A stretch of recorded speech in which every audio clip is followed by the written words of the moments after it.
దేవాది దేవుని దగ్గర పొందుకున్న ఆశీర్వాదము, మేలులు, ఆరోగ్యము, దేవస్థము కూడా నువ్వు అనుభవిస్తావు. కానీ నీ ప్రవర్తన వల్ల, నీ అజాగ్రత్త వల్ల, ఏ పాపను విడిచిపెట్టావో ఆ పాపములను వెళ్ళిపోవడం వల్ల నీలో శ్రమలు వస్తూ ఉంటాయి, నీలో కష్టాలు వస్తూ ఉంటాయి.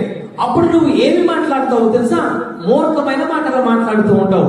దేవాది దేవుడు నాకు ఏమి చేశాడు, నా కుటుంబానికి ఏమి చేశాడు?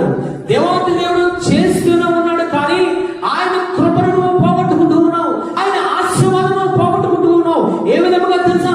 ఆయనకి ఇష్టమైన మార్గంలో ఉండడం లేదు. ఆ మార్గం నుంచి వైదొలిగి నీలో ఆపదలు వస్తూ ఉన్నాయి. ఆ మార్గం నుంచి వైదొలిగితే నీలో కష్టాలు, వేదనలు వస్తూ ఉన్నాయి. ఆ మూర్ఖమైన మాటలు మాట్లాడితే జరిగేది ఏమిటో తెలుసా?